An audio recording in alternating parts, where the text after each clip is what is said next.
You know what time it is. Beep, beep, beep, beep, beep, beep. Saturday morning, you got to get up, whether you like it or not. You got to run errands. You got to go to work. You got chores to do. It's got to be done.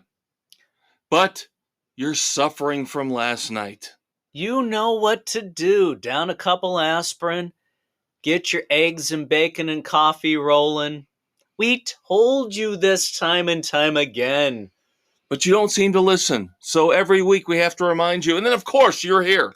So you do know this part of your weekend hangover cure, listening to Sports Frenzy 2.0, the weekend edition, with your Uncle Dave and your Uncle Kev. And this morning is August 19th, 2023, recorded a few days ago on the 16th. Uncle Dave, what do we always start off with? We start off with rock, which is the mainstay of this particular podcast. And boy, do we have a lot to talk about. This is going to be a full 30-minute segment because we're in the middle of the Festival of Rock 2023. Concerts. Wait till next week. Just you wait. As you're listening to this, we've already been to one, and we're going to be on our way for a tonight and tomorrow night. So you will get not one, not two, but 3 concert reviews next week. Boom! Mind blown. But we only have one for you this week. But we also have an unbelievable, long-awaited album review and a couple new songs. What more could you hope for? Our concert review from last Saturday night at the Ruoff Music Center outside of Indianapolis, Indiana at Noblesville. Godsmack Staind and Mixmaster Mike. Can you just feel the enthusiasm coming through the microphone as I said the last part of that?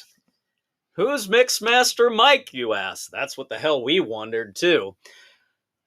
Won a few mix contests, worked with the Beastie Boys for quite some time. Which seems to be his claim to fame. Yeah. Supposed to have started at 6:30. Yeah, this is where it was a weather delay because a storm was coming through. No, it frickin' rained. Nothing else. Yeah, this is where our tale of woe for the night begins, because to me, this was just a bad luck night. Again, this is why the lawn passes we have are so awesome, because we can write a night off like this, knowing that we've got 3 or 4 more still coming on top of the 3 we've already gotten. Right. But yeah, like Dave said, this was the one that it's a wash from here on out. Yeah, this weekend for the 2 shows is supposed to be phenomenal weather. Yeah. Actually very hot, but I'll take that. We got rained on for an hour because they held the gates. Tell us no blankets, no lawn chairs. So we're looking at standing for 5 straight hours. Yep, because the last time Godsmack played Deer Creek, people ripped up all the sod. They were burning blankets, throwing chairs, mass chaos, because people are assholes by nature. And we saw Godsmack, 4 or 5 years ago, right before the pandemic, in Grand Rapids at Van Andel. It was fine. Yeah, indoor. Come on. Yeah. But we didn't have as much of a problem with the crowd for this show as we did for last week at Matchbox 20. Oh my God, yeah. So it just doesn't make a lot of sense to me. But between the weather, between having to stand for hours and hours on end, and I am not a fan. Obviously, Mixmaster Mike was not my choice for the opening act. It was a poor choice. I'll give him a little bit of credit for the fact that he did pull out some classic rock nuggets. Yeah, that he did his little wiki with. But I'm sorry. It was useless. It was pointless. I still think that I give more credit to a janitor than I do to a DJ. How hard is it to pick? Oh, because you can do the. Give me a fucking break. Give me a fucking break. The Roto-Rooter guy serves more of a purpose in society than a DJ does. I'm sorry. There you go. It was a half hour wasted. But then is the turning point, the crucial point, because I am not a fan of Staind at all. The only reason I went is I wanted to see Godsmack again because I like Godsmack a lot. Yes, Godsmack was the reason. I don't mind some of Staiнд's songs. I was okay with it. But let's face it, Aaron Lewis is not a real frontman. No. He just would sing and he'd kind of hang on the microphone with his cigarette. With his cigarette, trying to talk. And he no life to him whatsoever. No. Boring as hell. And then he played the one song towards the end. I'm not a Staind fan, so you can take that for what you will. I don't know their songs outside of a couple. But the one song where he's just railing on all the trolls. Who's a rock star? I'm a rock star, and you're in your mother's basement. Ooh. Yeah, that's pathetic. Just idiotic and offensive to me. Yeah. And we hate trolls living in their mother's basement. So that's the thing. But he comes off as a arrogant prick. Yes. He's just not a good front man. No. So, but somehow the band has made a ton of money. Yeah, they sounded decent for what they do. Yeah, they did. But there was no. It was just an show. I can only go 2.5 for their run. Oh, so we're gonna rate the two individually? I am for Staind. I'm discounting Mixmaster. Okay. Well, yeah. No, I get that. So, well. I'm not going to give them a high rating. No, I just you're going to give them. Yeah, I give them a 1. There you go. I agree with you. The rest of the band was competent. Guitarist was fine, but I just don't like their songs. Yeah. I just don't like their songs. You go. That's fine. But then we get to Godsmack. Now, this is going to be an interesting discussion here because we'll admit right off the front, right off the bat. Because of the long night we had with the weather and the standing. And the previous week with the disaster trying to get out of with Matchbox 20, it took us an hour to get out of the parking lot. We didn't want to go through that again. So we gambled. Dave made a great call. I'm telling you, the man made a great call. When he heard Sully Erna going into his little diatribe, said, all right, we're getting close. We need to start thinking about going. Yep. Because this is towards the end. Yeah, we're getting near there. We had talked about it earlier that we were probably going to go before. We had to wait for Voodoo. Yeah, we decided we're not going to stay for the encore. We wanted to hear Voodoo and the drum solo. Right. And after that, fair game. Yeah. And again, Dave picked a perfect time to say, let's head out. We're not going to miss all that much. And he was absolutely right. And in a way, it's disappointing. Now, I would have felt like shit if they'd played for another 45 minutes and pulled out all their best songs that they hadn't played, but they didn't. But we knew the time of the night because of the weather delay. I knew it was not going to go on much longer. Right. It just not down there. So we headed out. The last song in their regular set list before the encore, they did a cover of Highway to Hell. And that's when we said, let's go. And it turned out to be... We were walking out during it. And it turned out to be a perfect call because... By the time we got to the car in the parking lot... They were into the encore. With Under Your Scars. But here's the thing. As we go through the set list, we'll travel back in time here. Let's go back to the beginning. So we start off with When Legends Rise. Okay. Great start. Yep. 1,000 horsepower next. Yep. Another high Turn octane. that shit up louder. And then, of course, one of my personal favorites, Crying Like a Bitch.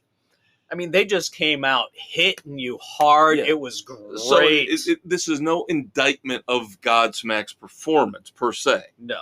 And then we get the new song off the last album, Lighting Up the Sky. We get the first song, which I absolutely love, You and I. Great. Then they kind of dig a little deeper. Yeah, a little something different.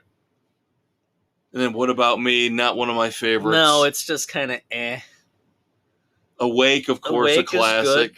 Surrender, always which was decent. the lead-off single for the new album. Yeah, it's good. Which is growing on me. Yeah, the more you hear it, the better it gets. Then, the song that put them to the pantheon. Of course, Voodoo. And then we get the dual drum solo. Oh my God, which they are noted for. Incredible. I cannot pronounce the proper name of it. Batal de los Tambores. But that's, of course, when Sully Battle Erna, of the Bands. They bring out a second drum kit for Sully Erna as he goes against the regular Godsmack drummer. Yeah, and they're just trading towards the back end, and they start forth. bringing in some classic rock riffs on drums. We have seen in the last 3 weeks two, if not the best, two of the best drum solos ever. Godsmack, oh God, absolutely, and then Night Ranger with the whole band when coming the whole up, beating on Kelly together. Keagy's. Oh Yes. God! And believe me, I'm not a drum solo guy. I'm barely a guitar solo guy. Yeah. So, but when it's done, high praise. When it's done well, it is incredible. High praise for both of those drum solos. The only thing that would have made it better is if they would have gone and done In the Air Tonight.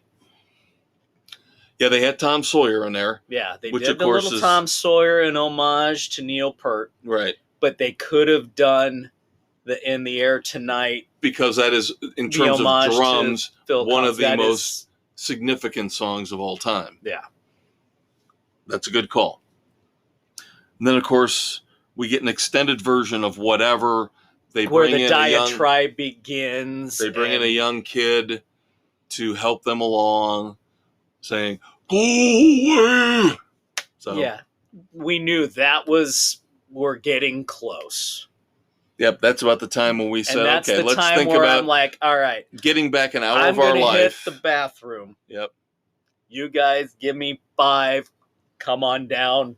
Yep. Let's go. And then, like we mentioned, they broke into a cover of Highway to Hell. Awesome.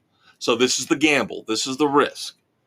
So we're leaving now. We're like, okay, we've got an hour. We're an hour and 5 minutes in right now. Keep that in mind also. We're only an hour and 5 minutes into the set. 12 songs in. Yep. And they're already bailing for the encore. Because of the weather delay.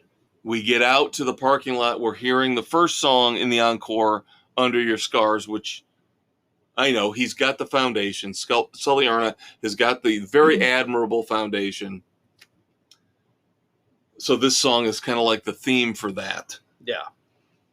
So this has become a staple of their set. Not necessarily my favorite song, but I'm not a fan, but whatever. But this is, again, now this is the turning point. Did we make the right call or did we not? Well, it turns out, and we get in the car, we're out. We get out in 5 minutes, saved an hour of our lives. They only played 2 more songs. Yep. And that was it. Really? Didn't get Bad Magic? Nope. It was Bulletproof, which, and I Stand Alone. I like I Stand Alone. Was it but worth I've heard an hour of your before. life? It was not worth being stuck for an hour trying to get out. Again, especially after sitting in the rain for an hour. Standing for 5 hours. Right. Your foot was killing you. Mrs. C's hip was on fire. She didn't want to admit it, but it was. Right. So, I know she wasn't wild about it, but by the time we got home, she said, I appreciate that we did leave when we did. Yeah, I did too. So I didn't have to sit in the truck for an extra hour. Yeah, I did too. So. But again, I'm upset the gamble, in a way, I'm upset the gamble paid off because this, number one, did they even make it to an hour and a half? Considering we left an hour and 5 minutes and they only played 3 more songs. Yeah, no. So I don't even know if they played an hour and a half. Staind got an hour and 15 minutes. Yeah. And then we didn't get, you never would have gotten Bad Magic. You never would have gotten Stay Away. We don't know. Right. But we didn't. So the gamble paid off. The gamble paid off. So again, you can't give it a full grade because it's incomplete technically. Right. But looking at what the set list was and what we got, which was very good, very, very good. Oh, they were uber engaging, right, and put on a great show as it was. Yeah, I give it a solid 3 frenzies. Yep, right there. Even despite the fact we missed the last couple songs, knowing what we that saw, it was shortened because of the weather delay. I'm not giving them that excuse though. No, I still don't think they played to 11. No, they did not go anywhere if that's near technically to the 11. curfew for the facility. Yeah, is 11. They would have been done by quarter of. If they'd stretched this out. Yeah. If they stretched that out. Stretched it out. Right. And I doubt barely an hour and a half. Yeah. So on a Saturday freaking night when the curfew was 11, they didn't even get to 11 o'clock. Matchbox 20 kicked their ass. Abso-freaking-lutely. Matchbox 20 went 2 hours.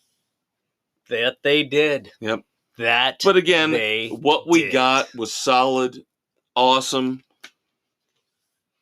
Godsmack is not bad live. They're very, very good live. So we're not disparaging them. Just a bad night, circumstances, weather, dumb rules whatever at the venue. Is.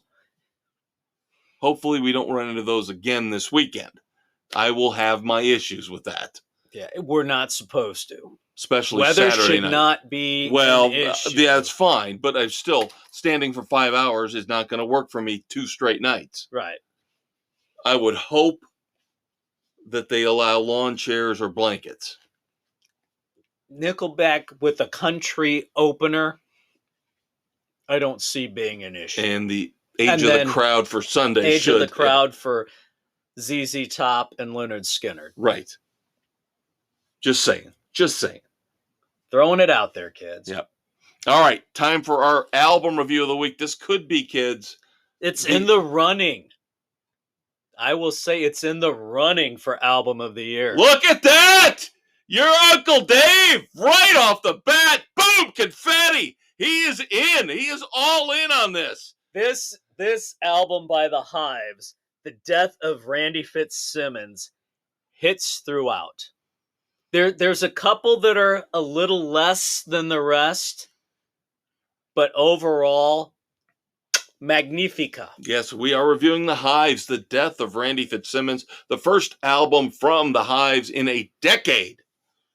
Long awaited, worth the wait. Oh, abso-freaking-lutely. Now, I will say this. There's some comparisons I've got in here. Now, I will say 2 things based on your enthusiastic jump into this. Number 1, you're probably right. It could be in the running for album of the year. I don't know if that's necessarily a good thing this year, endorsement of the Hives, or the lack of. We have been disappointed with the slate we got. The quality this year has not been. The quality of the albums we got versus the anticipation that we had for said albums. Right. A lot of the albums we wanted to be outstanding were disappointing. Yes. This, I've always liked the Hives, but this exceeded where I thought it would go. You're making me very happy. You are making me very, very happy. So I've listened to all their albums. I've enjoyed them, but this kind of made me very happy to listen to. Okay, can I tell you something now? While I like the album a lot, I will say it's better than last week. This is saying a lot for me. I liked it more than Mammoth 2. Okay? I did. That's easy to see. But for you to say it's better than the past, no, it's not better than Veni Vidi Vicious. Well, no all way right, in hell. Discounting no way that, in hell. Discounting that. No. But no. That one's I don't even think it's better than Tyrannosaurus Hives. All right. But is it a worthy addition to the Hives canon? Absolutely. Of course it is. We've been waiting 10 years for this. So let's get into it. They start off, three of the first 4 are the reviews we've done in the past on the singles. Right. Bogus Operandi. Right. Countdown to Shutdown, and Rigor Mortis Radio. which are all fantastic. Yep. All fantastic. Trapdoor Solution, the second track, isn't even a song. But this is you have to understand this the is Hive. old school punk. Yes. A minute and a half, just a little like energetic rant. This is like Ramones, Clash type punk rock. You have to understand, this is the thing. If you are not a fan of the Hives, number one, why the hell not? Number two, they will change things up. Oh, will they change things? They will change tempo. They will do a 4-minute song. They will do a minute song. You're not going to get a 70-minute album. This is not going to be 72 Seasons from Metallica. Right. No, it's... Hives albums clock in around 35 minutes, and that's it. They're done. They're out because the pace is frenetic. Yeah, this one is a 31-minute, 12-song extravaganza. Right. So, Trapdoor Solution, barely a minute. Right. Then this is where you and I might differ after we get the fifth song and on. Stick Up. A lot of the songs where they slow things down or change the tempo to be creative. See, I kind of like Stick Up. It kind of gave me that little Stray Cats type vibe. Didn't like it. No? No, didn't like it. I was like, what is this, a big band gangster song? Yeah.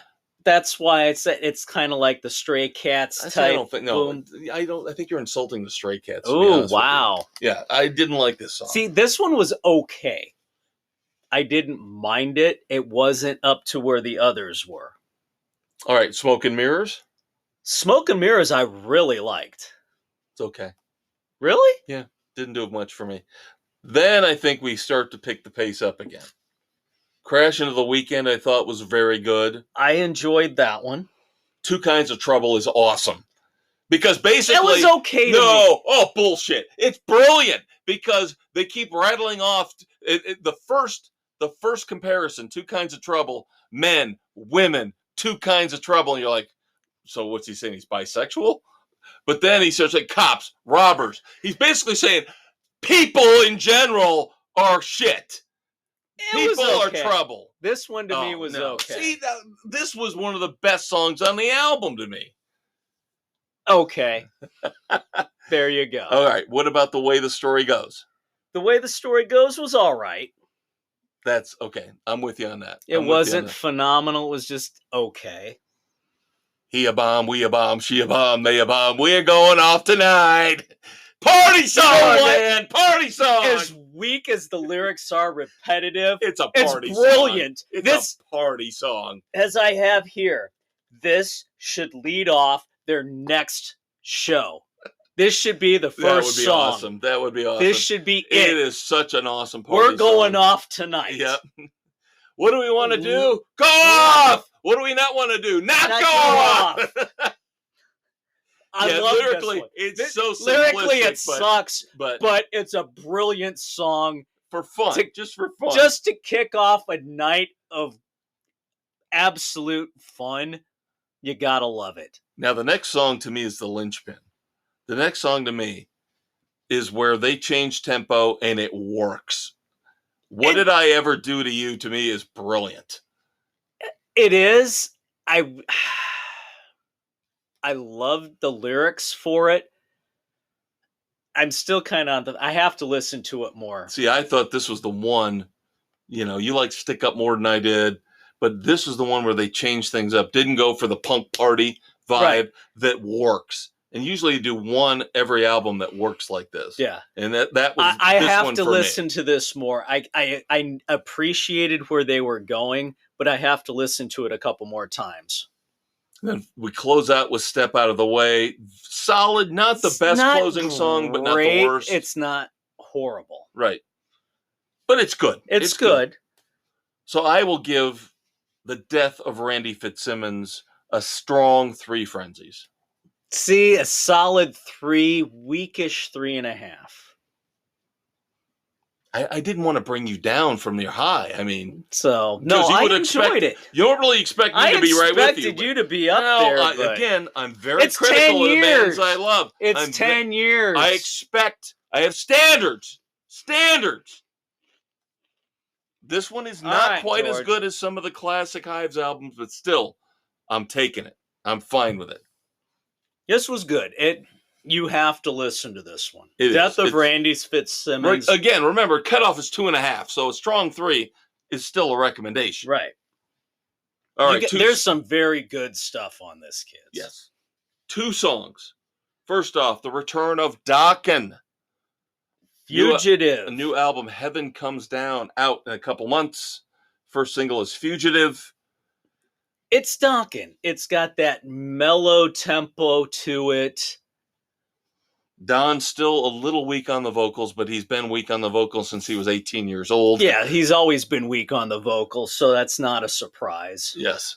Yeah, the band succeeded despite him, basically, over the decades and the years.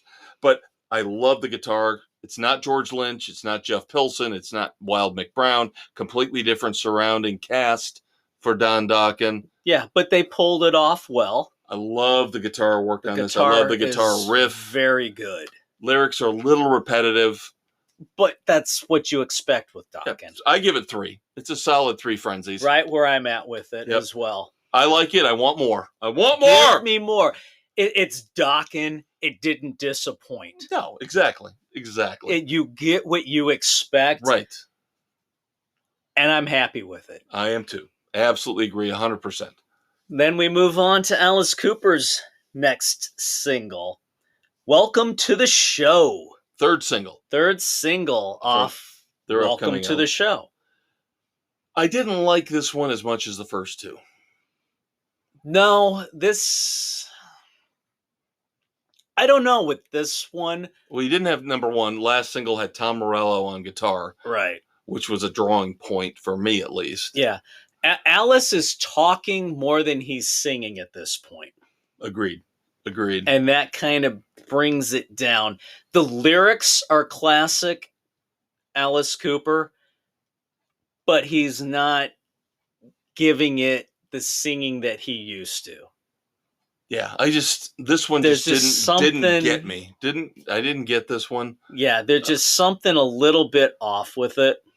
I can only give it a week 2. Week 2 frenzies for me. Yeah, that sounds about right. Yeah. So it's just, you want to, the bones of the song is there. Yep. But musically it's not there, and he's talking more than singing anymore. And that doesn't do it. Yeah, the first 2 singles had a little bit of something different. A little bit more energy, a little bit more life. Instead of welcome to the show. Instead of welcome to the show. Like you said, though, he's getting older. He's getting up there in years. But we'll see. I'm sure when we get to the fall, we'll eventually review the whole album.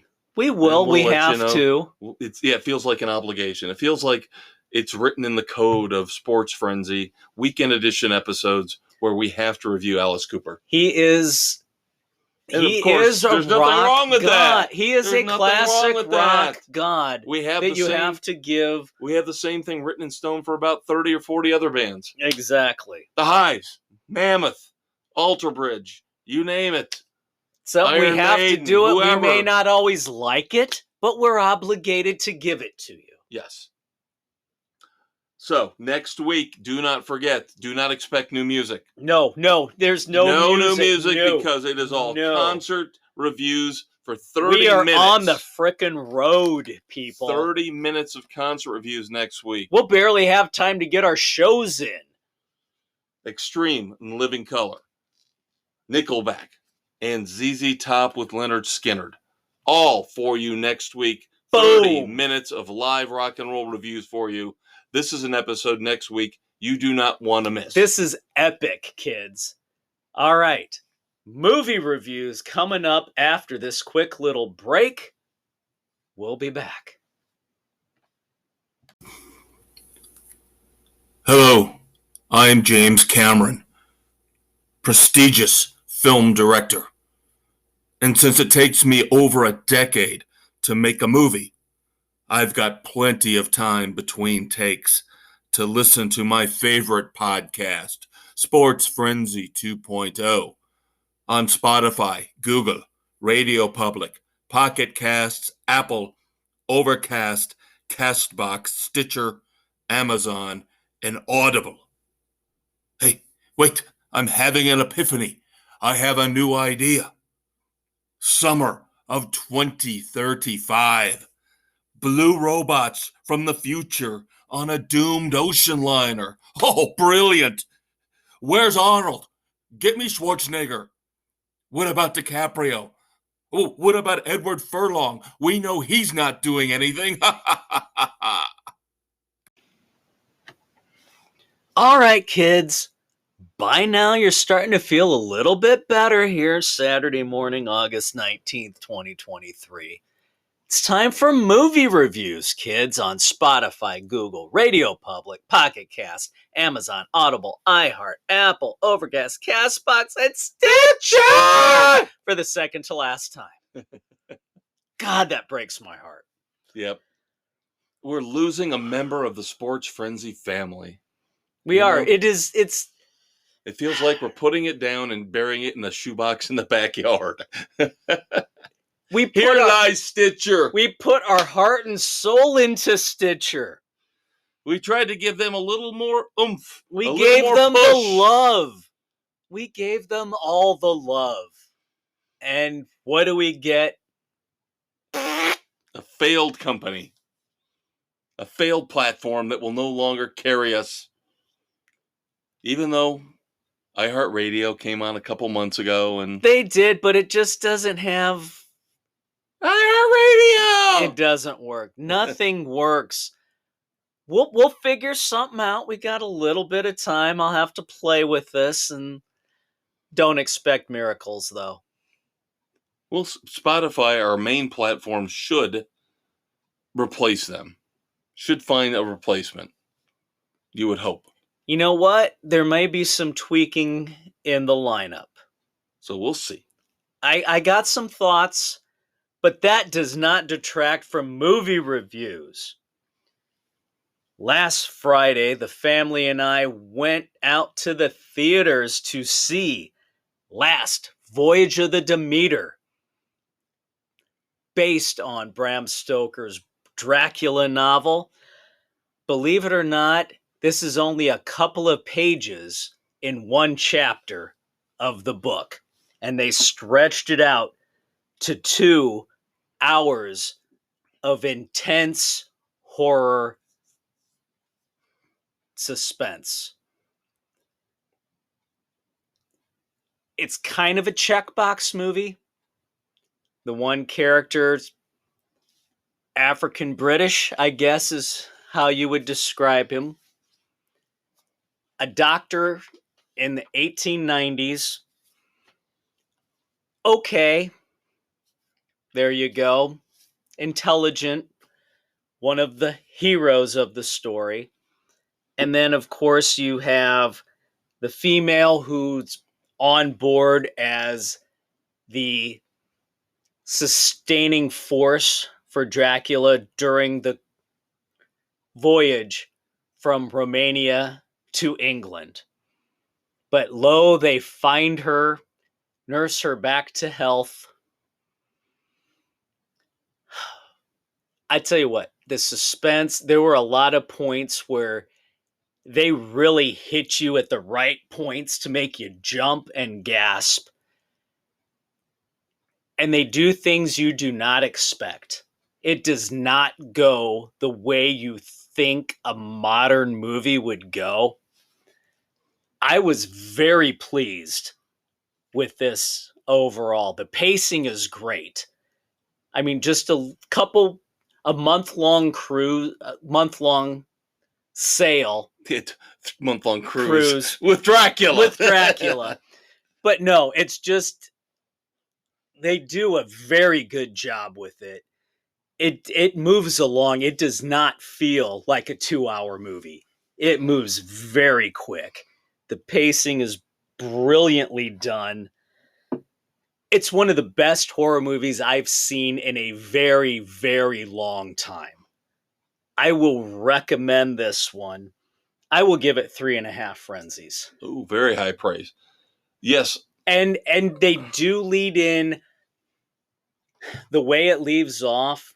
Expect a continuation if it does well enough in the streaming I was going to say and it's going to everything have to do else. well in the aftermarket because It's open ended where they could go on to another chapter in the story. I really hope that it does well in streaming. This movie is not getting the credit it deserves because of the stupid ass Barbie flick. But no, I've got nothing but good things to say about Last Voyage of the Demeter. It's what we needed. Special effects are phenomenal. Yeah, it's good. yeah, the thing is, what I've read is that, well, number one, the numbers are not good in terms Yeah. of the box Well, office. they don't have a huge star to bring you in. There you go. Yeah. That's the thing, is it's all mid-level actors, Right. character actors that they've brought in for it, but they are all so good in the roles that they play.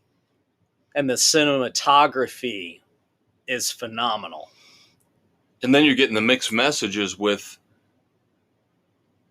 the Rotten Tomatoes scores, the audience scores are all low, but then you have two heavyweights in the horror industry who I'm not going to dispute if Stephen King likes something and Guillermo del Toro likes something in the horror genre.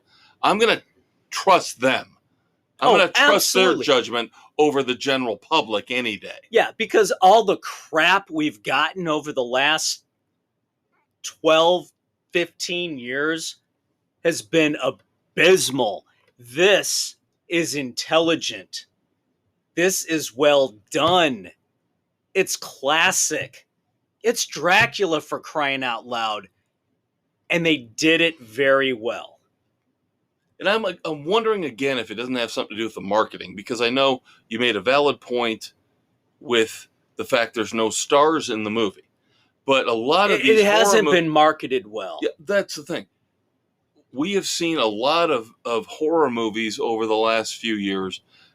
Over frickin' hyped. Megan and Smile both made crap tons of money with no stars. But they were overhyped, and they looked like shit in the previews. Well, they were terrible movies. Megan was okay. It was okay, but Smile it wasn't was all bad. Smile was awful. I will take a movie like Last Voyage over anything like Megan. Yeah. Yeah, and I do want to see this. I think you will enjoy it. It was intriguing to me the minute I heard about it, chronicling the voyage of Dracula overseas from Europe to America. I thought that was a fascinating take. Yeah, it doesn't. It focuses on the crew and what they're going through. And as I say, they go where you don't think they will. Yeah. Which I really loved. Yes, it's got two little checkbox characters in this day and age, but despite that, wow. And like I said, it's open-ended, where I hope they will take the next step.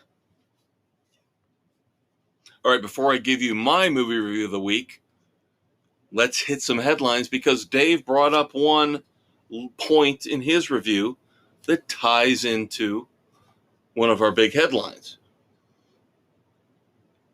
It's a sign of the apocalypse. I'm sure of it. Barbie this week topped The Dark Knight to become the top domestic Warner Brothers box office grossing film of all time. Barbie beat Batman. Just think about that. Barbie beat Batman. I swear to God, if I watch this movie, how much did Batman pay her to beat him? Don't you say that about Bruce Wayne. Don't you say he's not a freak. He's not paying for stuff. He is He's Bruce Wayne. You stop it. He's celibate. He is devoted to justice and fighting crime. You stop it. Now, Robin? Well, maybe he might Robin pay and for Ken? it. Might be rubbing knobs there a little bit. If Ken has a knob, which I don't think. I don't think it's a. Ryan Gosling's going, hey! Hey! I got a knob. I got a good sized knob. But it's just you guys know what I mean. It's just depressing. It's like when Avatar this was jumping up past all those classic movies we all grew up with and we all loved. It's just a bad sign of the times. How many movies have really been geared towards women and their youth, what they've grown up with? Well, Titanic was a movie geared towards women. Yeah, but it's not a cultural thing, No, I get something that. that they've grown up with. Guys, Batman was our thing. How many Batman movies, Transformers, everything, all the toys have been Marvel, geared towards DC, the guys. Yeah. This is the one female-centered doll that got the major movie. Of course it's going to resonate with them all. Can I tell you something really ridiculous that I read this week? Because you're absolutely right. Great take. But what does Hollywood do? They go overboard. Well, when something's successful, what do? They automatically plan a sequel. Not only that. Not kidding. Not joking. Polly Pocket. Oh, for the love of God and all that's holy. Polly Pocket is in development as a major motion picture now. No! They're going to copy and copy and copy. Polly Pocket wasn't even close to as popular as Barbie. I'm just reporting the news. And there you go. So when are we going to get the live action, what was it, the ponies? Well, they tried to do the ponies a couple years ago and it failed miserably. But it was animated. But now you do a live action kind of type. You bring the ponies back into play. We'll see. But yeah, when I saw Polly Pocket my God, was going into development as a major motion picture, I'm like, oh my God. No, this is the time to capitalize on Gem. There's another one. There you go. That failed earlier. What about Josie and the Pussycats? That did not do well, but maybe you rehash that one. Yep. Or you get one that crosses both genders. Where the hell's my Jabberjaws movie? Oh boy, your Uncle Dave is in rare form tonight, kids. Come on! Hey, Speed Buggy, for crying out loud. Well, I've got good news for you in terms of the DC universe.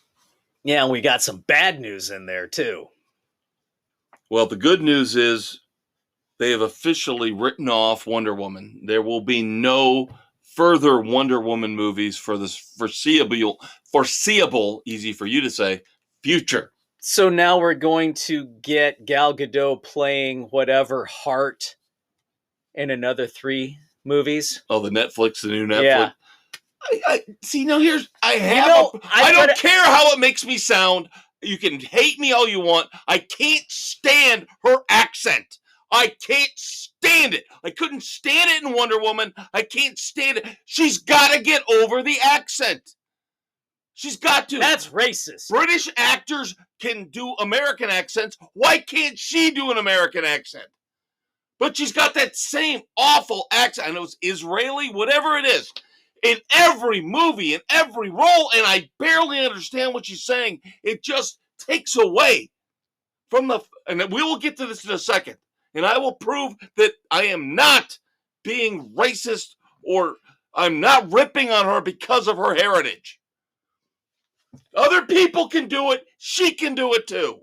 I don't disagree. But I just hate her accent. I just hate it. There's just something on her voice that's grating. Yes. Beautiful, god-awful, beautiful woman. But her voice is grating. And it's not even grating in a way that you like Meg Tilly. All right, if you say so. I was going to go with Fran Drescher. Oh, God, no. Hell no. Who now is the most powerful woman in Hollywood. But no, God, Gal Gadot's gorgeous, but I can't stand it when she starts talking. Yeah, there's just... Yeah. Speaking of Wonder Woman, another actor who was involved in the first Wonder Woman movie, we all know Chris Pine, became Captain Kirk in the latest round of Star Trek movies. Little bit of a trivia note for you involving an actor that we both love. You know who screen tested to be Captain Kirk in the last round of Star Trek movies? Oliphant? Son of a bitch. Son of a bitch! You looked at my notes! No, I did not. Yes. I'm just that damn good. Yes, Timothy Oliphant recently in an interview talked about the fact he lost out on the role of Captain James T. Kirk to one Christopher Pine. Ugh. You couldn't have gone wrong with either of them. No, it all worked out. But let's face it all it. worked out. Oliphant is Raylan fucking Givens. Yep. Stay tuned It all to worked the out. TV streaming segment next for more on Raylan. So my movie review, we do this on occasion. We play catch up. Usually it's Dave. This time it's me. Dave reviewed Netflix's Jackie Chan and John Cena action extravaganza, Hidden Strike, last week. Well, now it's my turn, so we can talk a little more in detail about it.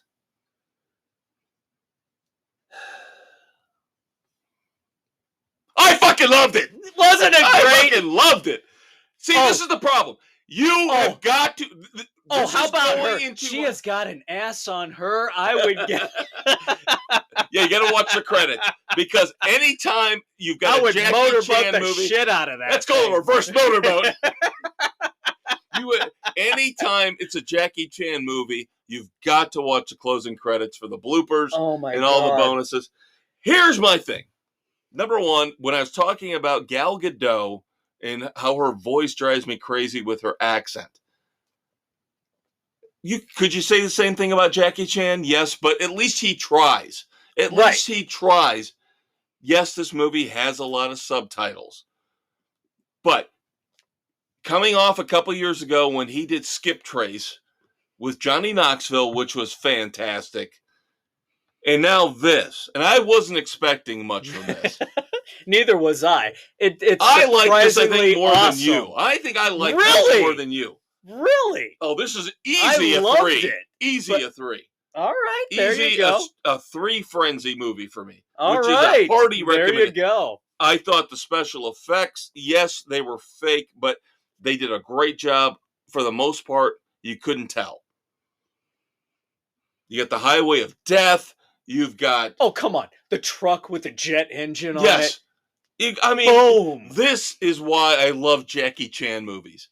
Doesn't matter if they come from China, because we all know John Cena is a whore for China. Well, yeah. Remember, he apologized a few years ago because he dared to say that, Taiwan was independent? Yeah. But, of course, because he's got so much stuff like this that he has based out of China, where it's got Chinese producers, he had, I'm sorry, I dared to say that Taiwan could be an independent country. I need my paycheck, please. Yes. Cha-ching, thank you. Yes. By the way, Peacemaker coming out when? Peacemaker Season 2? What did I say? 2027? Yeah. Bullshit on toast. Screw you, James Gunn, you piece of crap! And screw Max. I'm done with Max. When the hell are we gonna get fucking Doom Patrol to finish off? Yeah, and I looked today. I actually checked this morning to see if there was an update. Nothing.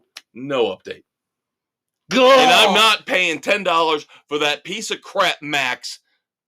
There's nothing on that. It's all reality TV and garbage. I need to buckle down and get the boys so we can blow through Pennyworth, so we can cut Max and move on. It's a waste of $10 a month. It is. That's all it is now. There is nothing on that channel I care at all about. Peacock's better. Nope. Paramount Plus is better. Netflix is better. We're caught up on the Venture Brothers. Yeah. Ergo the shirt.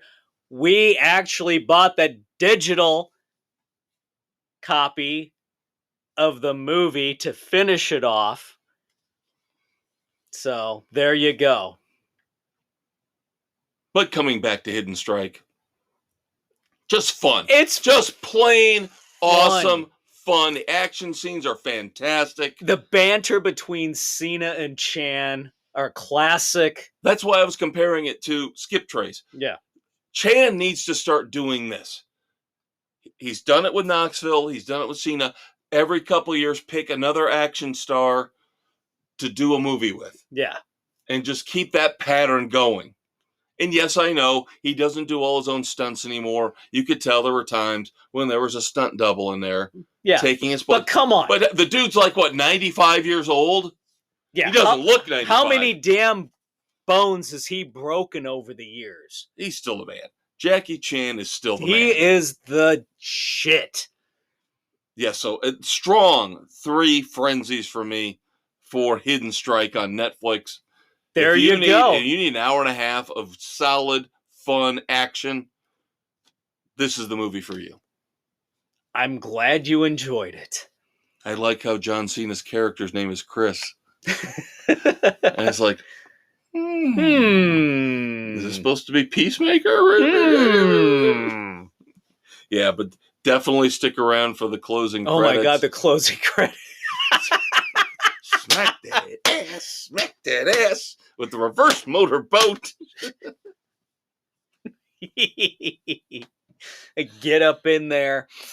And great subtitles on the blooper reel. Oh my 3 God. or 4 times Jackie Chan's trying to do a specific scene. And it says, actor talking gibberish. He can't even speak his own language. No, I thought it was absolutely fun as hell. Absolutely fun as hell.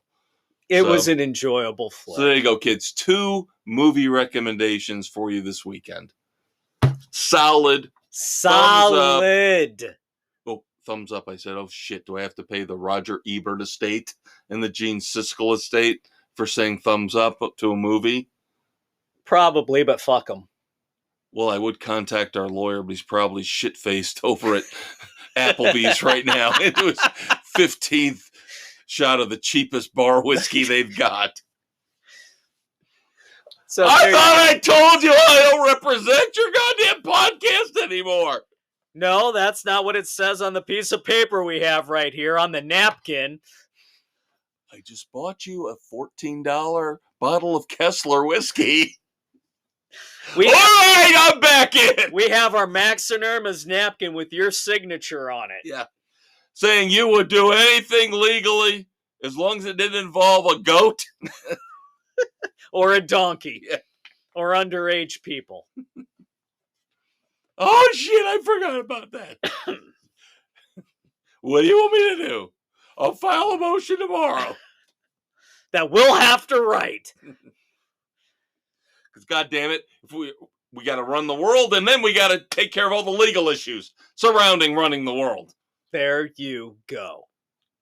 All right, that is it for segment 2. TV streaming coming up next, kids. As Dave alluded to, we'll talk Justified City Primeval, him more so than me. We got the vampires. We got Tacoma FD. I got Lincoln Lawyer Season 2 wrap-up. So you finished it? Okay. I did. All right, then we've got a couple moments of silence and a few dumbasses for you, as always. Each and every weekend here on the Weekend Edition, Dave and I will be right back after a quick promo break. When your day of dealing with international intrigue is over and you've settled down in your Aston Martin, call up Sports Frenzy 2.0 on your phone or smart car stereo. Every Thursday, Kevin Dave will take your mind off the megalomaniac who just had a laser pointed at your genitals with the best sports criticism around. And don't forget to listen to the weekend edition every Saturday so you can plan out your entertainment options with the femme fatale of your choice. Grab a martini, shaken, not stirred, and check out Frenzy, Sports Frenzy 2.0. All right, as sad as it is to say, as parting is such sweet sorrow, as the bard said back in his day. Yes, when it was okay to rape and abuse women and have slaves and just be a general jackass. That's not what we're about here. But we are about TV and streaming. That's what you get in this segment. The usual suspects, the usual shows that we review each and every week. I want my boot allowance. Of course, Tacoma FD. We are Gold Shift. Do not eat this box. Leave it to Tacoma FD to have a running gag about Cologuard, basically. They can't use that name, of course. It's trademarked. Yeah, so it was, what was it, Colon Splash? Yeah. Which actually sounds like some kind of an exotic drink. God. Something that'll clean you out and leave you hollow inside. You have a colon splash with a slice of lime? No, the Broken Lizard boys on Tacoma, and girls on Tacoma FD, did not disappoint in the last episode. No. Who's the better shift? As two of the shifts forced to work together, petty jealousies come into play. So much fun. And again, as we've talked about, meanwhile, the chief trying to somehow squeeze one out in a cup and send it off via UPS. Which in the end doesn't go very well. No, it does not. Returned for insufficient postage. So it ends up in a pastry box with the words, do not eat. Because they know subsequent shifts will eat it. And of course, Chief Terry goes, yeah, I fell for that. We get a guest appearance by David Arquette. So good. Yes. Oh my God. Even though I know I did not like the Hulu movie, the Broken Lizard movie, Quasi, was not very good at all. The Broken Lizard boys with Tacoma FD do not disappoint. No, they do not. They just keep rolling with that one. Yeah, let's hope that True TV is smart enough to renew it yet again and keep it going. Because right now it shows no signs of slowing down. No, they have not missed a beat. Other than, like we discussed last week, Joey Pantalonia is a little tiresome. Yes. Yeah. Once a year, once a season is enough for him. Yeah. But just stick with the main crew and they can't go wrong. Nope. They're all awesome. And of course, the vampires are awesome as well. Episode 6 of season 5 of What We Do in the Shadows. This is what scares me. We're over halfway through already. Oh my God, that's scary. Can you believe that? The season is already over halfway over. God. And it flying by. Literally flying by. Yeah. One downer episode. Really. This one, Gizmo learning to fly. Startled, breaks an ankle. So Nadja has to step up, take him to the secret vampire clinic where they want to put Guillermo down. You gotta love the frogs, though. Carrying over from the last episode, yeah. Yeah. Oh my God. But of course, Nadja Not just taking care of saves Guillermo. Guillermo and finds out the secret. Yep. And then you've got Nandor trying to save Colin Robinson, who because he's in a slump. He suddenly has become interesting, and he's dying because people are paying attention to him and are getting excited about what's happening to him, and he can't suck their life, so he's fading. Can I say something, though? And it's a spoiler, and I don't care. And it's the one part of the episode that was really dumb was bringing Slattery in. That was bad. That was an absolute waste. They didn't need to do that. It was pointless. It was absolutely pointless. Yeah, that was stupid. Here's a guy you would recognize from a TV show. He was on Mad Men. Who cares who watched Mad Men? Did you watch Mad Men? No. I didn't watch Mad Men. No.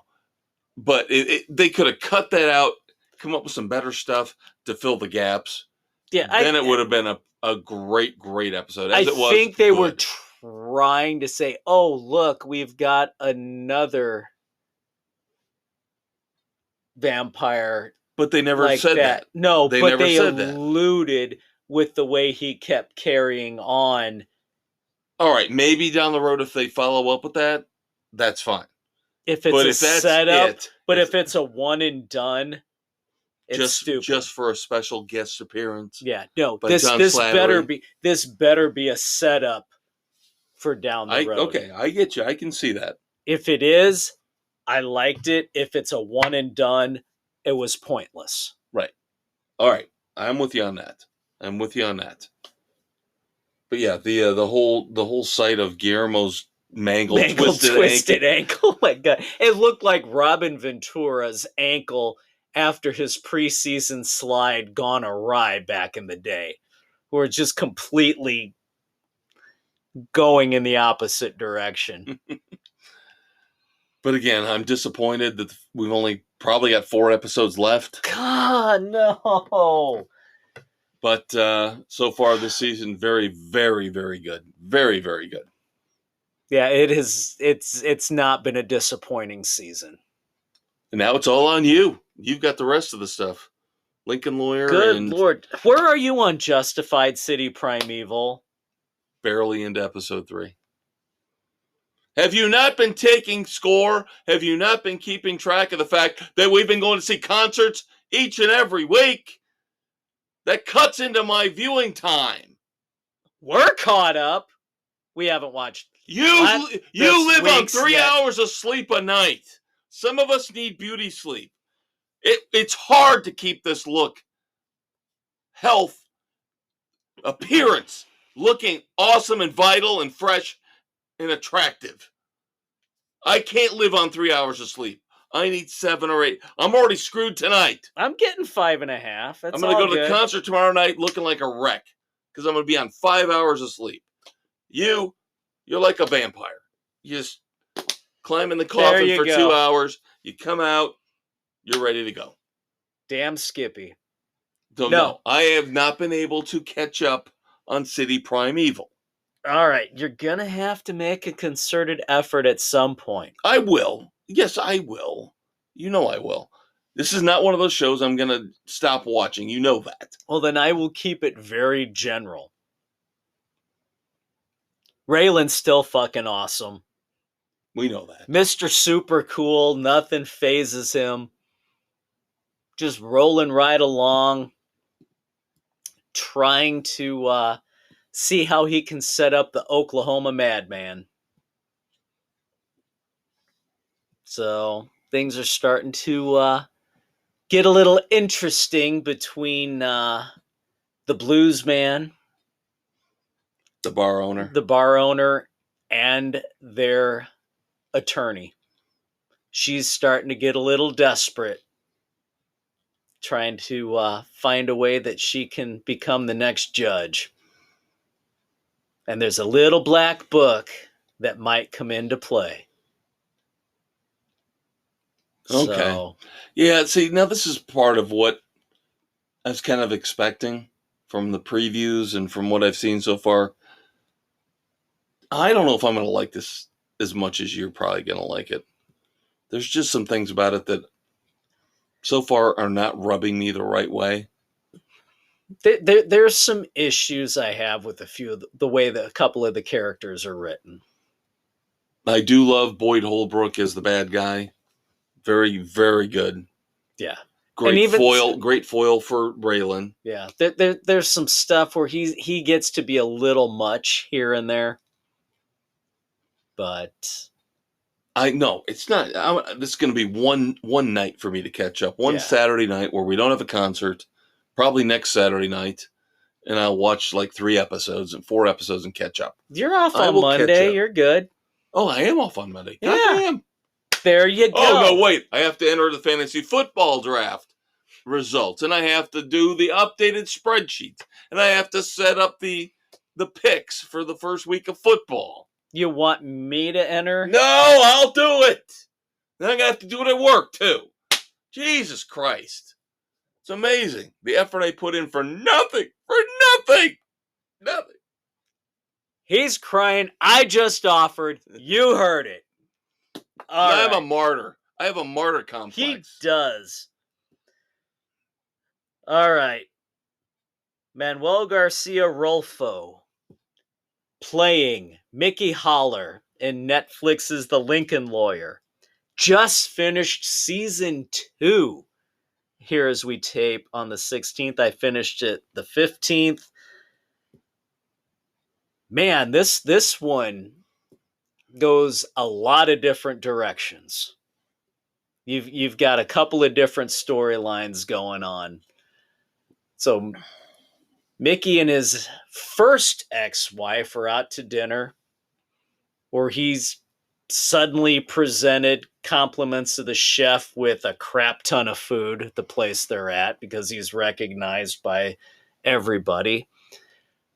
Hooks up with the owner of the restaurant, who then becomes his client in a murder case on a developer. Meanwhile, his lead investigator, Cisco, goes back to his former biker gang to settle his debt himself, trying to get Mickey off the hook of representing him for free. Has to delve back into his past, all the while trying to plan his marriage to Mickey's second ex-wife, Lorna, who's his office manager, going back to school. So, and then the whole developer story, and it's just Didn't you tell me chaotic at mess. some point in time Nev Campbell's in this? Oh, Nev Campbell's his first ex-wife. See, that's the only reason I would consider watching it. Yeah, Maggie McPherson. Nev Campbell. There you go. Love her. Love me some Nev Campbell. No, they do a really good job with the series. It's loosely based on the character. They don't have any of the storylines from the books like they did with some of the Bosch episodes on Prime. But still, really well done. Keep you guessing. I like the way as they start to get near the end where they start to explain how they prepped for the trial and worked through how they do things, which is really kind of cool. So I will give season 2 a 3. Well done, entertaining. I'm anxious for season 3 because it harkens back to season 1. I still want to watch the movie with Matthew McConaughey. Yeah, I still need to see that as well. So don't be surprised in the coming weeks if you get Uncle Kev's story time. Even though it wouldn't be story time because we've never seen it. So we couldn't do a review on it legitimately. The rules say we could do a review legitimately. Because we've never seen it before. Right. I think we may have to do that here soon. We can coordinate, so we do it the same week. Yep. There we go. It's got to be a slow week coming up because, of course, the writer's strike, the director's strike, the Screen Actors Guild, the producer strike, the lighting strike. The whole lack of anything coming out of Hollywood, their whole apathy and the whole me. All right, moments of silence. Let us move on to the somber moment each and every week here on the weekend edition. And of course, for those of you like us who thoroughly enjoyed King of the Hill, the voice of Dale Gribble, conspiracy theorist extraordinaire, has been silenced. Johnny Hardwick passed away here recently. Thoughts and prayers to the voice of Dale Gribble. Yep. Game of Thrones, Dungeons and Dragons actor Darren Kent is also in Mirrors and Snow White and the Huntsman. Passed away at a young age. He had a skin condition that kept him from really being out in the sunlight. And so through complications from his disease has passed away. So thoughts and prayers to his family and friends. And then we lost Herb Alpert over the last few years. When I was growing up, one of the big labels for music, one of the big companies, we knew Capitol Records, we knew Warner Brothers Records, Casablanca. Of course, A&M was a huge record label back in the day when music, in my opinion, was the best, 70s and the 80s. So Herb Alpert was the A in A&M. Well, unfortunately, the other part, Jerry Moss, the M, the other co-founder of A&M Records, passed away here. So, unfortunately, very important chapter in the world of music is closed. So, thoughts and prayers to the A&M family and the family of Jerry Moss. So, Dave, what time is it? Pivot to the dumbasses. Yeah, just a little short this week here in the Red Foreman Dumbasses of the Week segment to play America's favorite game show. Only got 4. I got one. Okay. Very. Still, we can't play the game. Though. It's bad. Well, let's start off with that wussbag Mark Zuckerberg. Mark Zuckerberg backed out on the Elon Musk cage match. No, really? I know, shocking. What do you expect from one of the best friends from Pete Buttigieg? Now Elon Musk saying he's going to show up at Zuckerberg's house and fight him. I know Elon Musk is a weirdo and a crazy guy, but come on. Come on, you gotta love Musk. He's a wild card. Adds a little bit of spice to life.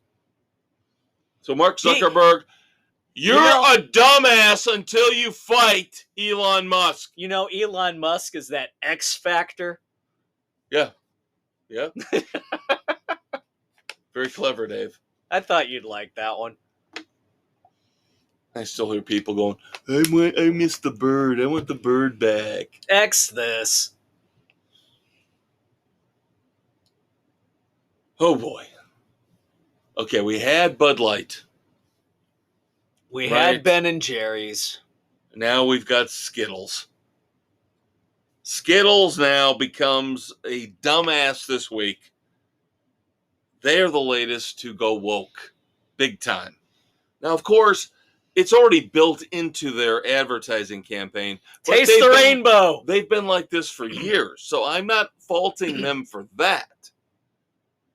But now they've gone so far as to have artists create packaging for an upcoming run of Skittles, including a package showing a bunch of skateboarding kids And the ramp they are on has slogans on it saying things such as joy is resistance and Black trans lives matter. Oh, for the love of all that's holy. So get ready, kids. Skittles is going down. You know, I just got back into Skittles because they finally got rid of the stupid, shitty-ass sour apple and brought lime back. That's fine, Dave. And now they're fucking alienating me again. No, you buy the package because we all know that you believe that Black trans lives matter. Again, enough with the political agendas. Stop. You will never learn, will you? You will never, ever learn. Stop catering to a teeny tiny bit of the population while you lose 90%. Ugh. All right. Deadliest Catch. Okay. On Discovery. Right. Popular show. The crew of one of the ships, the Time Bandit, trying to celebrate the 50th birthday of their crew leader on the deck. They thought, oh, this will be funny. We'll cut all the lights. We'll throw eggs on his head, douse him with flour, and then light a flare and make him a human birthday cake. The idiots did not realize that flour is flammable. So as the flour is in the air, they light the flare. It's all on the poor guy, and he goes up in a ball of flames. Thankfully, he is smart enough to run to the tank and douse himself to put the fire out. Singed eyebrows and hair, slight burns on his face. Thankfully, nothing serious. But still, the stupidity of not realizing what could happen. Wow, that's bad. Yeah, that's bad. And the Time Bandit is known to be the wild cards who do some stupid shit to begin with.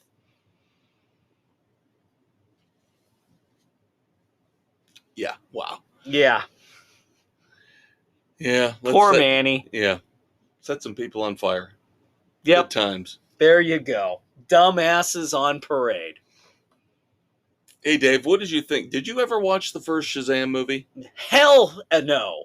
So did you watch the second Shazam movie? Seriously? You're going to ask me that? So why didn't you? Because you figured they were what? It looked like absolute trash. It went completely against what the comic book was, what the original show I grew up watching was. It was a farce that had no redeeming qualities for me whatsoever. I ignored it on principle. Yeah, obviously I cannot argue with that assessment because I agree with it completely, although I was sucker enough to watch the first one, and it basically met your low expectations. So I have not watched the second one, but now this is kind of an odd dumbass of the week. So let me explain this to you, because the words, the quote, are true. The words are true. The quote is true. We would agree with it completely, but you have to consider the source. Oh, no. Oh, no. Zachary Levi. Who did he play, Dave? Who did he play? He played the lead in Shazam. This past week, Zachary Levi called out Hollywood for putting out garbage content. He would know firsthand what garbage content is. I have to call him out as a dumbass because he lacks self-awareness. Absolutely. Because again, I agree with everything you said. Absolute worst trash Hollywood franchises. And I am very bitter, very upset about the fact that he destroyed my good memories of that original Shazam show on Saturday mornings that I loved, loved, loved, loved. And of course, they have to put the foam muscle suit on him. So bad. So bad. So for the fact that he comes out, this man comes out, this is not Robert De Niro. This is not Al Pacino. This is not one of our greatest actors, Christian Bale, coming out and saying this. This is a man who donned a cheap-ass foam muscle suit to play Captain Marvel and play him badly. This is a trash actor. For him to come out and say, I need to call Hollywood out for putting out garbage content. You're culpable in this. And you're a dumbass. Exactly. Finally. Okay, this is not pop culture. I apologize, but I couldn't let this slide. The idiocy, the hypocrisy of this has to be brought out. The United States Health and Human Services Division, their office in San Francisco, oh God, has told, again, remember who I'm talking about here. This is the Department of Health and Human Services, has told employees of their San Francisco office, stay home. It's too dangerous to come into work because of all the open drug use right out in front of our building. And that sums California up in a nutshell. Again, the United States Department of Health and Human Services tells employees to stay home because it's not safe for them to go to work in San Francisco. Because of open drug use. Last time I checked, wasn't that the job of the Health and Human Services Department to stop and help combat said abuses? And that's California law, where anything goes. Sorry. And you want Governor Newsom to run for president. We are so screwed. It's ridiculous. We are so screwed. So screwed. I don't know what the answer is. All I know is, again, Dave and I should be running everything. Idiots abound in government. And everywhere. And everywhere. Sports, pop culture. But government, I think, has the per capita lead on stupidity. But of course, Dave and I will be here each and every Thursday morning, each and every Saturday morning, to call out the stupidity in the world of sports, pop culture, and yes, every now and then, the government. But for now, we have to say adieu. Parting is such sweet sorrow. But you'll get us back next week.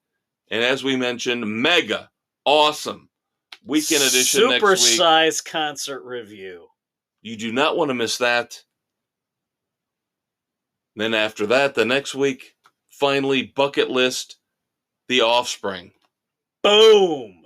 So plenty coming up in the next few weeks on the weekend edition, of course, each and every week. We got you covered. The sports world keeps rolling on and on. The idiots keep rolling on and on in the world of sports. So we'll cover that for you every Thursday morning. He's your Uncle Dave. He's your Uncle Kev. You guys take care. Get over that hangover. We will talk to you again in 7 days. We are out. Bum-ba-dee-da, bum-ba-dee-da, bum-ba-dee-da. Happy trails to you until we meet again. Happy trails to you. Keep smiling until then. Who cares about the clouds when we're together? Just sing a song and think about sunny weather.